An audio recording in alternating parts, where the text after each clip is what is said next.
Hey, what's up, fam? I don't know how Black Clover's still going strong. I gotta swear, this entire arc has been pretty thick.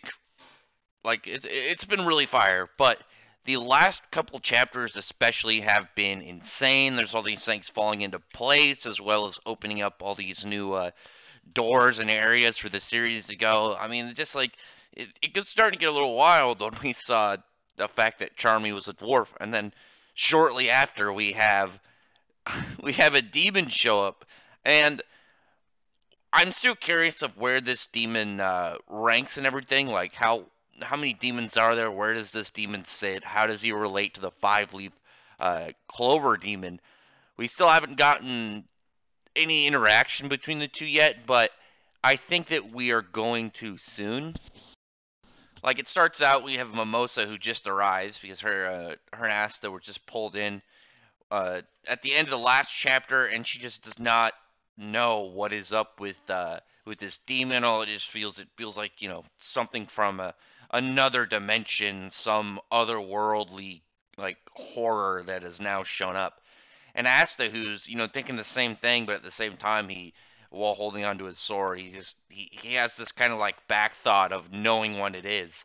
And I'm wondering how much of that is just kind of like an instinctual, like he's a monster, we can't have him around kind of thing, and how much of it is, because he met the creature in the grimoire, and he has maybe some similarities, and that might just kind of be what Asta's thinking at the same time, is maybe it is the same of the same race, and that's just again making me wonder how we're gonna see this demon react when he talks to the creature within the grimoire. That's still something I'm waiting to see. This arc, I think that's the only thing really left that I had on my prediction list of just exactly how it's gonna go. Because I obviously Asa's still progressing even within the arc in mid battle, but I'm wondering when we're gonna finally get that part where the five leaf demon takes over his body for a short period of time, and maybe we find out his name, we find out a little bit about him, and I think that it's going to happen soon, and maybe less of a for combat reasons and more for lore reasons. Just having him chat with this with demon would be really interesting. But he's talking to Patri, and just all he has to do is say "come here," and the dude just appears in front of him because he's got his reality warping word magic, which is again insane. It looks it doesn't look, I think, as insane as it sounds. You have like fate manipulation by Vanessa, which can change past events. From what I can tell, this guy's reality warping only works in the moment. He can't say like something that would affect the past. It's just kind of like more like a very, very, very, very, very, very versatile impromptu magic. Still very powerful because even when Patriot's pulling out his light whip, all the dude has to say is disappear, and then it just crumbles into nothing. Just very powerful. I mean, it doesn't seem like I used Seven Deadly Sins as my example last week of talking about how this is the first demon we've seen, kind of like the demon Fraudrin, who was there to resurrect the Ten Commandments and Seven Deadly Sins, but he was the second weakest out of them. I don't know. I don't think that's going to be the case for this demon because well, we find out he's pretty much the sole factor mastermind of orchestrating the elves and the humans fighting each other in the war.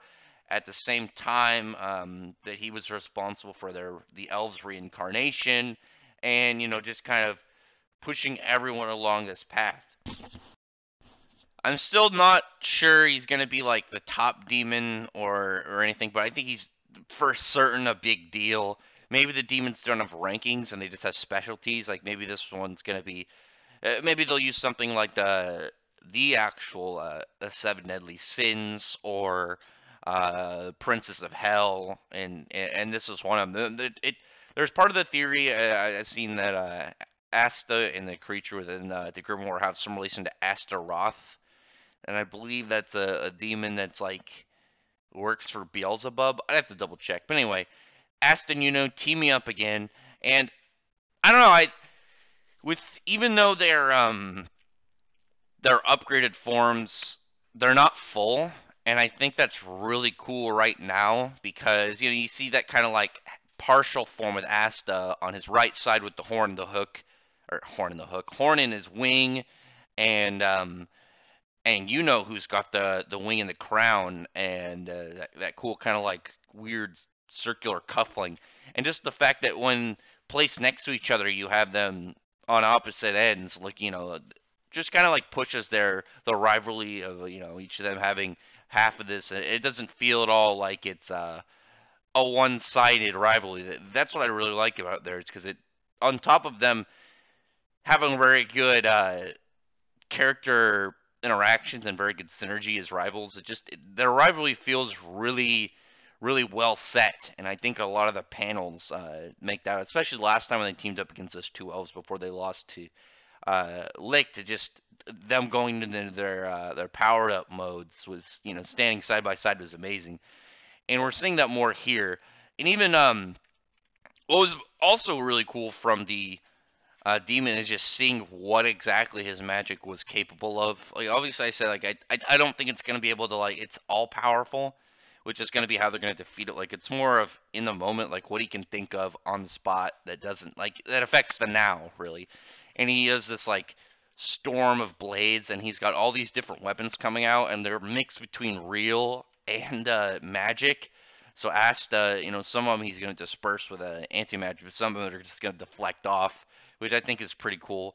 But it got really weird and interesting with that specifically. But and I'll get to that in a second. But you just see the demon just completely trashing them. Just using his vacuum will hold them in spot, and then constantly using his power to apply like just pressure in general to him, smashing at the ground, creating massive damage, and just further going in to revealing his influence.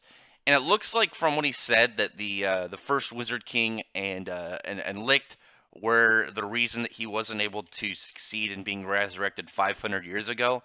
I know a lot of people think that the first Wizard King and Licht were actually like secretly villains in League to I don't know what the overall idea of why that would be, but it was a long theory for a while.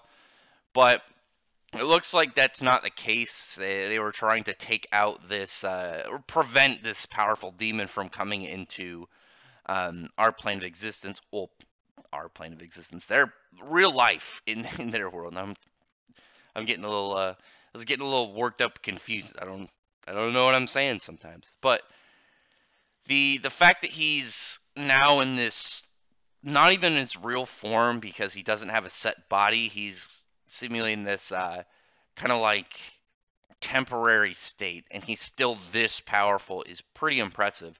But he's just talking to the Patriot, who's like, I did all this for Licht. The four-leaf clover grimoire chose me just like it chose him. We've got all this stuff going on, and he wanted to do this. Even dirtied his hands to resurrect the forbidden demon, and he's just like, no, why would he do that? That doesn't make sense to who he is. Like, just because of one bad thing, he's not gonna, be that deeply corrupted. I did all that, and you're a fool because you just instantly believed everything as long as it was for him. And it really plays on the I think one of the key aspects of demons when going them in more of a uh, deeper lore sense, more of like a biblical sense of the fact that demons, above all else, are deceptive, and they're really good at playing on your weaknesses and insecurities to mess with you.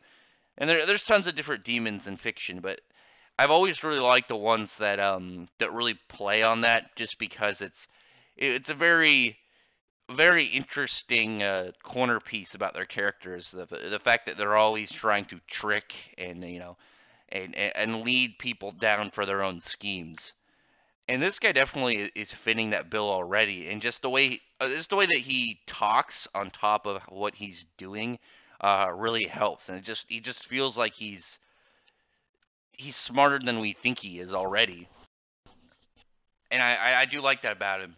He's definitely malefic as hell as well. Just looking at him, he doesn't come off as this I'm pure evil, I'm a bad guy, ooga, rah, rah. He just comes off as like he's just so pleased that everything went like according to what he wanted, and he's got this guy he's trying to like tell him like, no, I didn't listen. I listened to all these other people, and I did this for the elves and for Licht, and he's like, no, no, you clearly didn't think very hard about it because you're wrong and you're stupid for doing exactly what I wanted you to do. And actually, when I saw his silhouette when Asta and Yuno were getting back up, and he kind of looked like Zora. It wasn't just the teeth, but also like the head shape and the hair. Obviously, it looks nothing like him without the silhouette. But makes me wonder if maybe there's any paintings or depictions of him, and maybe Zora saw it at one point, or Zara, his dad, and maybe based a little bit of that design off it. But it was really cool seeing Aston, get up and just kind of seeing them side by side and making it look, that, like I said, the partial form but on opposite ends and just, while contrasting to each other, I think looks really good. And them just being like, even though, they may fall and could be knocked down and put in a bad spot, as long as they have each other, their rivalry to really keep them going and push them further. And it's really cool because you can see not like heavily, not like a ton, but a little bit of progression with their forms, which I really like because you look at the marks on the sides of their face. Asta's is a little bit longer, a little bit further progressed. His horn his horn I think looks a little bit bigger, but I can't tell. But definitely that tattoo mark on his eye is further on, as well as Yuno's. And they're just not gonna let this guy have his way. And even though I'm not too sure they're going to achieve stopping him directly, I think they might be able to prevent him from maybe prevent him from getting his body now, or make it so like if they quote unquote defeat him, it'll really just be hindering in some way, but he'll be back in the future.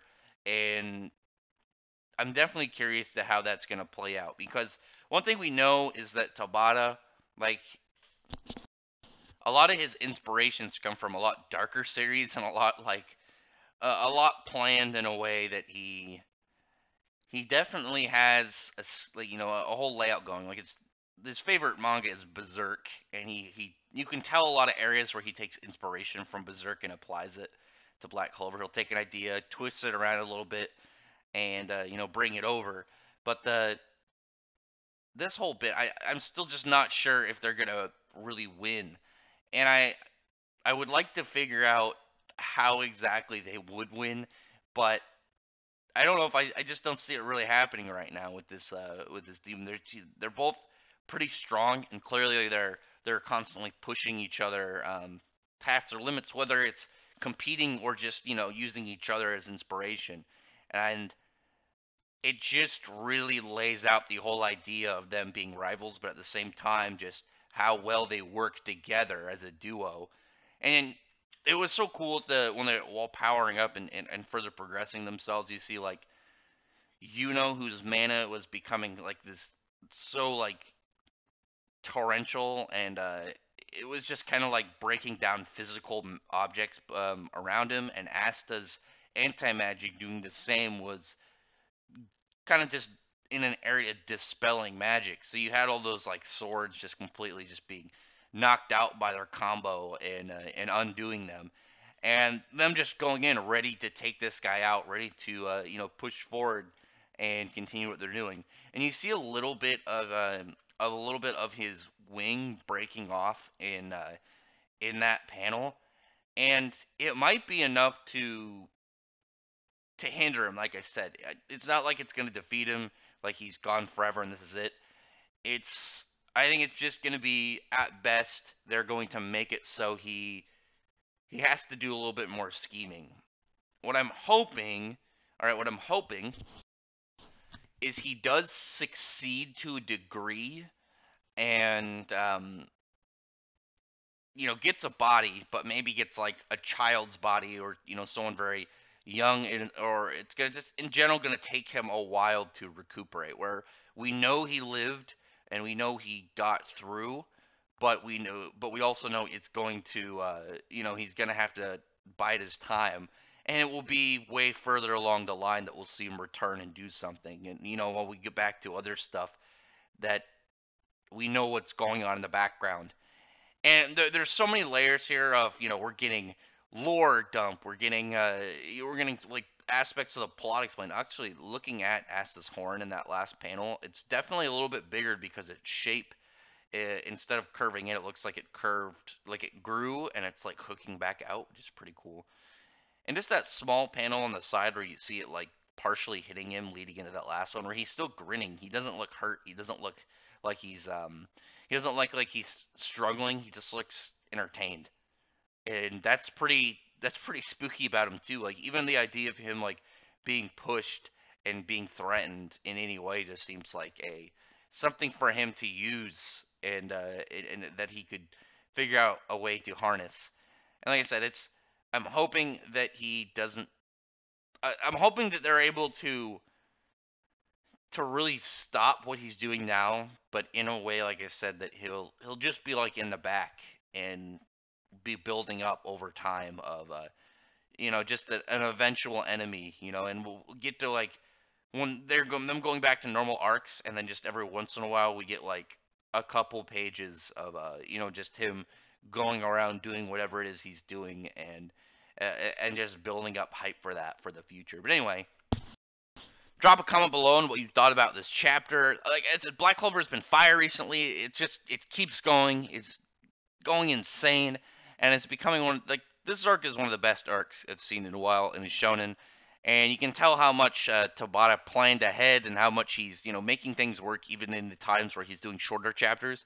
And he's keeping the flow of the series very consistent, keeping it from doling down and really falling into a point of just getting boring chapters. We haven't had that. I don't think we've had any chapters where it just felt like we've got nothing at all. And this chapter, I think we got a little bit of everything. Action. We got a little bit of character progression. We got lore and explanations for past events, and it really just shows that this series has a lot more going on for it than I think a lot of people think. But other than that, like I said, drop a comment below on what you thought about this chapter. Hopefully I can get you to thumbs up the video, like the video, as I said, befriend the like button and the subscribe button, and check out my videos. But other than that, I appreciate everyone who's already subscribed, and I thank you all for listening. Bye.